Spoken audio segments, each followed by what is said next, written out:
亲爱的各位观众老爷们，大家好，这里是加密阿尔法，现在是新加坡时间的2024年10月29日周二下午的5点49分，又到了每周一次的科普分享环节。结合昨日 Glass 的盛况，我发现很多观众老爷，包括我，对于盘前交易币价的几个决定性因素，比如市值、发行量、代币经济模型一窍不通，这样会导致我们在拿到空投代币的时候，往往卖不出我们所想要的价值，因此损失好几倍的收益，懊悔不已。那尤其是那些着急跑的后来项目方大户拉盘，币价抬升，又痛恨自己为什么不晚点卖的这一批人。所以今天的视频干货满满，希望你认真的去听。如果在视频结束之后对你有所启发，还请高抬贵手，一键3连。那么什么是盘前交易呢？盘前交易的英文名是 Pre-Market Trading， 它通常是指在正式交易时间开始之前的交易。那我们都知道，传统的这个金融市场，它指的是当天这个交易时间之前的交易，而在加密货币交易市场当中，是指上币之前的交易。我们为什么要使用到这个盘前交易？盘前交易的目的是什么？我认为主要是在上线交易所之前去拿到一定的筹码，又或者说在该代币上线之前去提前进行一个卖空，以避免上线之后在市场上你的筹码价格下跌。这样做的优势和劣势还是共存的。首先第一点，你是可以去抢先布局，灵活的去应对市场的一些突发情况。其次是可以有更长时间的交易时段，更具灵活性，并且相对来说盘前交易的流动性会比较低，价格差会比较大，可能会存在一些机会，但是与之相应的风险也会大大增加。我给大家举个例子，就重点给大家介绍当前比较主流的盘前交易平台以及具体的这个使用方法。那 OK， 在我们开始之前呢，还是要做一下风险提示啊。我分享内容以及构成的意见啊，均不能成为你投资的依据，因为任何操作都可能损失掉你的本钱，请一定要慎重。我们首先来看一下这个之前在视频当中多次提到的鲸鱼交易市场。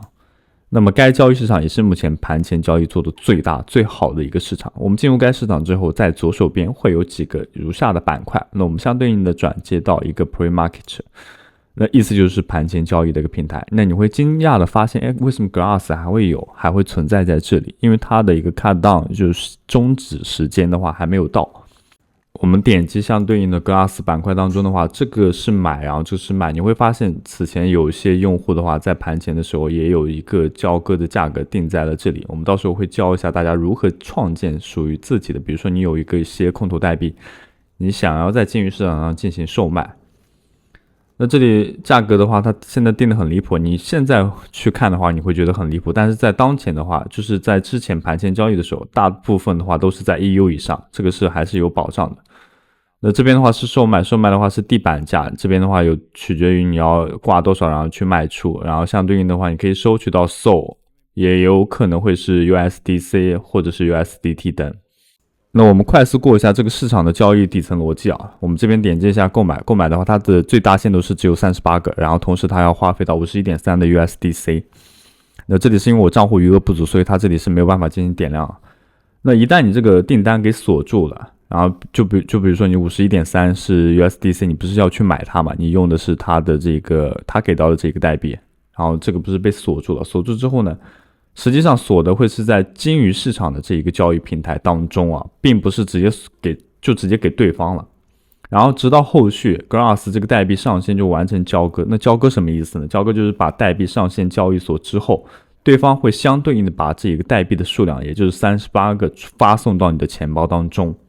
这样的一个方式就称之为交割。如果它交割完成之后，你在鲸鱼市场当中锁到了 51.3 的这个 USDC 的话，它才会就是打到对方的账户当中，这个意思。然后所以你就所以也不是说不用担心，就是说双方都是有保证金在这个平台当中的。一旦对方反悔反约，因为如果价格拉很大的话，他觉得我这样 1.3 我卖的是亏本的。因为那比方说它的价格涨到2刀，然后一个，那它不是卖的比较低嘛，它不是亏损了嘛，所以它反悔的话，它会扣掉平台它给到的一个保证金。那我们知道买的话如何进行售卖呢？售卖的话不一定是要以 Glass 作为例子啊，我们如果当前账户当中有其他类型的空投代币的话，可以在这个方向上点击一下创建，然后选择到盘前交易。这里的话，比如说我们还是以 Glass 作为例子啊，因为它是 Solana 链上的嘛，然后我们这边点击到下一步，相对应的选择到我们的，比如说是那个 Glass 的空头代币啊，那这里我就以这个代替了。然后这边是我们的金额，它现在的话是 0.69， 我们比如说给到 0.8 这个样子，然后这个挂单数，然后这是我们的一个数额，就是我们持有代币的数额。然后这是相对应的，我们希望通过这些买卖的代币，然后获得多少的 USDC 或者是其他的类型的代币都可以，或者是 SOL 都可以啊，这没有关系。然后这边给大家介绍，一个是 single， 一个是这样一个，什么意思啊？就是你挂单，比如说你挂了500个，这个500个，如果你选择 single 的话，是只能一个人来进行售卖，就只能一个人来进行交易。然后这个是什么意思呢？就多个人，就是说，比如说你挂单的数额很大，比如说有几万个或者是几十万个，那一个人他明显他可能没有那么多钱，他买不了这么多，所以他这个方案的意思就是说，有多个人来共同去购买你就是售卖的这些币，是这个意思。我相信解释的应该比较清楚了。OK， 我们进入到下一环节，基本面可以分析，帮助我们找到更好的项目，而代币经济模型就是基本面分析里面极其重要的一环。如果你问我代币经济模型对于一个币圈项目有多重要，我可以告诉你它是项目成败的关键。那今天我们就来介绍一下代币经济模型到底是何方神圣，为什么那么重要。代币经济模型，我读一下简单的定义，它是项目通过控制代币的供给和需求来进行可持续发展的机制。我们都知道，一个代币为什么会涨，为什么会跌，取决于代币供给和需求之间的变化。供不应求，市价就会上升；供过于求，市价也就是币价了，币价就会下跌。那只要学过经济学都知道的基础。供需法则则是代币经济的模型，就是通过合理的控制代币的供给和需求，来允许项目或者是币价有着健康发展的机制。代币经济包含的范围很广，分为供应和需求。供应包含4大层面，分别是代币供应量、代币的分布情形、代币解锁期，第4个的话是通货膨胀率。需求部分则是包含3大层面，代币公用、代币捕捉价值的能力以及信仰。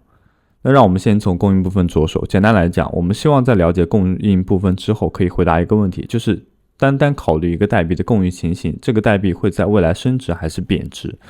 那要回答这个问题呢，我们会从刚刚介绍的4大层面来进行切入，分别是代币的供应量、代币分布情形、代币解锁以及通货膨胀率。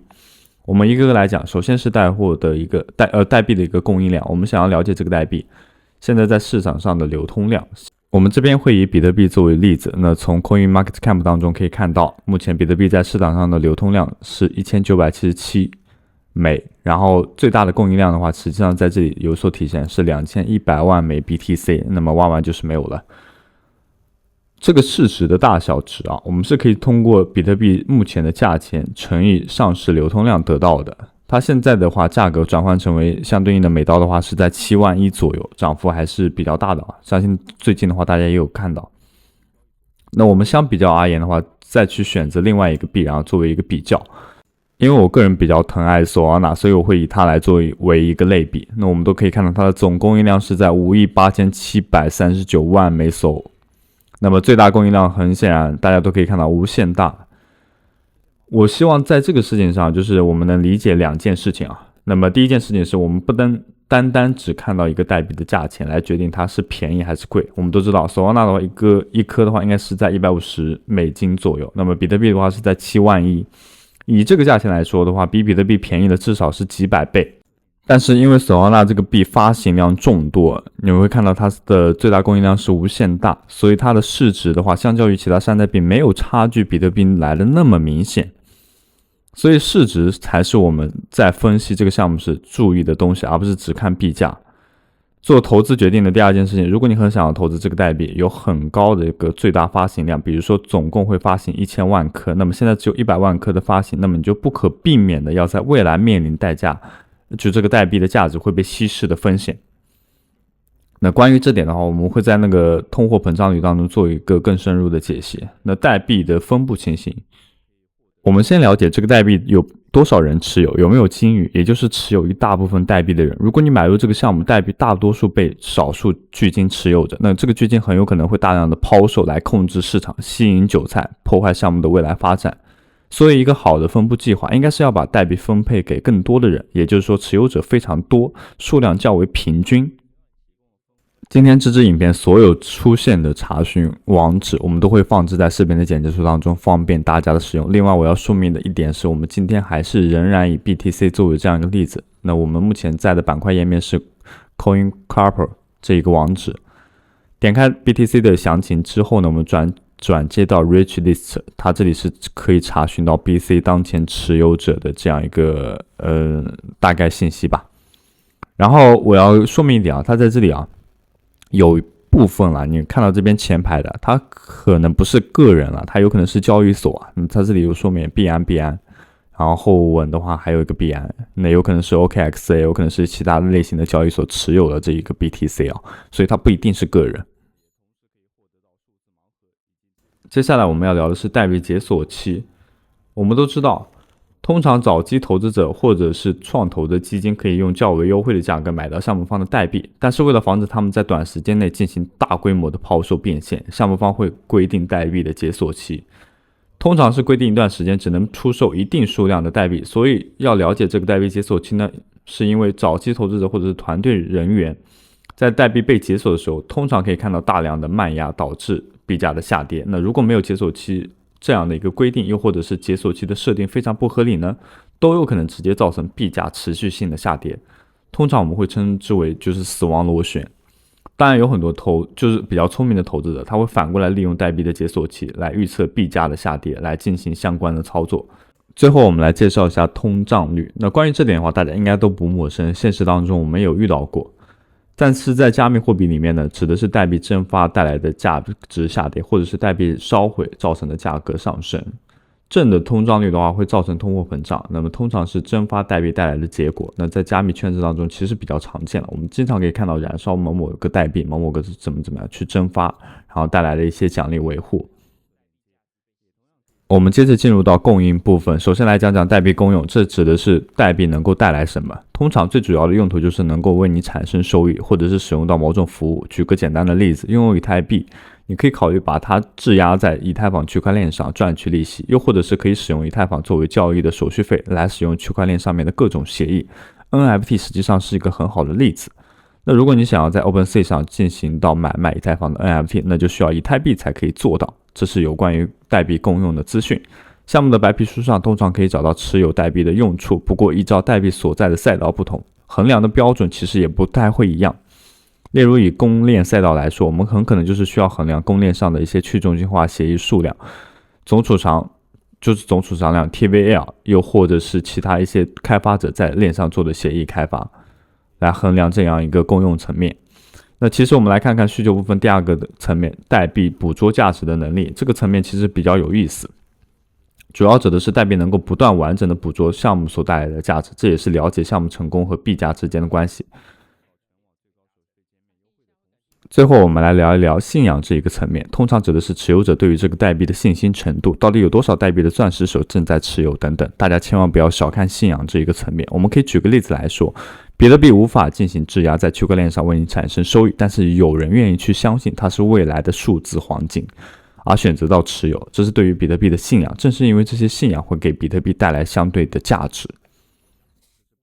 延伸一个例子啊，比如说我们的狗狗币，不要小看它，虽然它拥有着高膨胀，就是无限蒸发的这样一个风险，但就是因为图梗上的狗狗比较可爱，再加上马斯克的坚定喊话，这样的信仰就可以产生无数对这个代币的买入需求。相较于其他层面，一个代币的信仰会比较难以评量。不过我们仍然可以从一些地方来中观察信仰充不充足，比如说这个项目的社群大小、支持项目的 KOL 以及个人的影响力，以及实际了解钻石手自己的想法等等。那么这以上就是关于代币经济模型的7大层面的考量。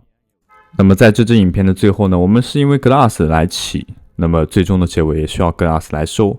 有关于昨天出现的一些情况，我们来给大家做一下正文的一个报告。那么另外我去解答一下部分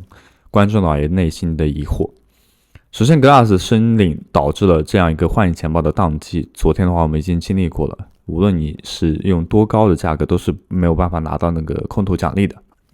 然后代币的话在开盘触底之后上涨了 80%。我在上期那支影片当中也有说过，它的盘前交易的价格，当时的价格是在0.64左右。我说一开始可能也是这样的一个价格，但是后续不存在，就是没有项目方会来拉盘的情况，那么它的币价就会相对应的上升。终于熬到发币的这句话是 Glass 社区撸猫党的心声，也是我们的心声。很有可能今年最大的一个空头也就是 Glass 了。说实在的，虽然大家觉得这个就是也是骂声一片，但是你仔细的想下来，今年一整年过来，因为大家都知道行情不好，空头赛道非常非常难，是吧？那我们继续来看到下一个 Glass 的代币的话，没有像社区预期的那样会上线币安。那我自己也是苦苦的寻求啊，它可不可以上币安？如果上币安的话，它的币价一定不会像现在这个样子。甚至是 OKX 也仅仅只是上线了合约啊，注意啊，它是合约而非是现货。因此，领到币就砸盘的情绪在社区中蔓延。你自己说，你就自己想一下，你是不是这样一个？那在我们一开始视频的时候也有说过。Glass 代币刚刚申领的时候，开盘价格0.66，一度跌破至0.5。当然，最开始的时候，暂时的报价，就是最高的报价，我有刷到是0.9左右。那个不过很短暂，马上就下跌了。尽管凌晨的话出现第二轮砸盘啊，但 Glass 的价格还是会被抬上来，还是会被抬升。同时，根据它的 K 线图来说的话，官网显示近期的话有500万枚的 Glass 代币进行质押。那我来回答一部分观众老爷的问题啊，关于这个代币的质押，如果你本身的 Glass 持有率不高的情况下，就比如说你只有几百个或者是1000个不到这样的数额，我个人认为啊，如果是我一定会选择质押。因为它的币价的话，我觉得现在应该是趋近于稳定了，当然也会有下跌的风险，也仅仅只是我个人的思考。对比可以参考一下那个 CARV 这个代币，虽然我真的要骂一下这个 CARV 这个项目方，但是它这个代币价格也确确实实是上来了点。值得一提的是，代币解锁的话，仅仅只需要7天就可以，1周就可以。然后另外的话，这是一个官推的图片，我们可以看到它是有一个代币的一个分配图，然后包括等等。感兴趣的话，没关系，我这篇文章的话也会放置在视频的简介当中，然后你可以去看一下，因为很重要。有关于未来激励的话，其实是占17%啊，约为1.7亿枚。可以看出，为了 Glass 的项目长期发展，仍然有总供应量的17%代币啊用于未来的空投，并且大规模抛压将出现在 TGE 之后的1年。所以我个人认为，第二季的 Glass 仍然要进行参与，不要觉得第一季参与完成之后拿到相对应的奖励就不管这个项目了。你要知道 Glass 它其实不是单单只是说作为空投项目来进行分享，它的潜在的造富价值是很大的。相关文献的参考的话，我有一期视频我有详细的讲过 Glass， 它实际上利用的话是闲置贷款，如果全球的闲置贷款综合的利用起来的话，这是肯定是一笔很大的财富。然后这边的话，具体的一个术语啊，对于撸猫党而言的话 ，Glass 的话已经是告一段落，但是社区当中确实没有出现挖槽暴富的故事，但确实也算是一个比较正经的主角范。最后，因为 Glass 仍然在未来有17%的代币空投，所以接着挖小草仍然是不错的策略。那这是我想跟大家说的，那我自己也会去挖的。OK， 今天就是这支影片的所有分享内容。我知道这期影片非常非常的长，感谢各位观众的收看。我也很久没有做过这么长的视频了。同时，这是科普分享的视频，也请大家认认真真的看完。如果你看到视频的最后末端的话，你已经听到我这句话的话，希望你在评论当中评论一下，我会就是特殊关照一下你。如果后期我们有一些福利活动的话，我们会优先考虑到你们。OK， 拜拜。通过我们视频下方的 OKX 注册邀请链接，我们不仅可以获得全网最高手续费减免的优惠，也同时可以获得到数字盲盒以及对应体验金的福利。这些盲盒当中也藏有丰富的奖励，这是不容错过的。那么接下来币安也有大福利等着你，通过以下注册链接，也同样可以享受到全网最高手续费减免优惠的同时，享受到诸多福利。因为币安作为全球最大的加密货币交易所，提供了丰富的空投活动和交易的机会。赶紧点击注册链接，成为一个真正的 Web3人。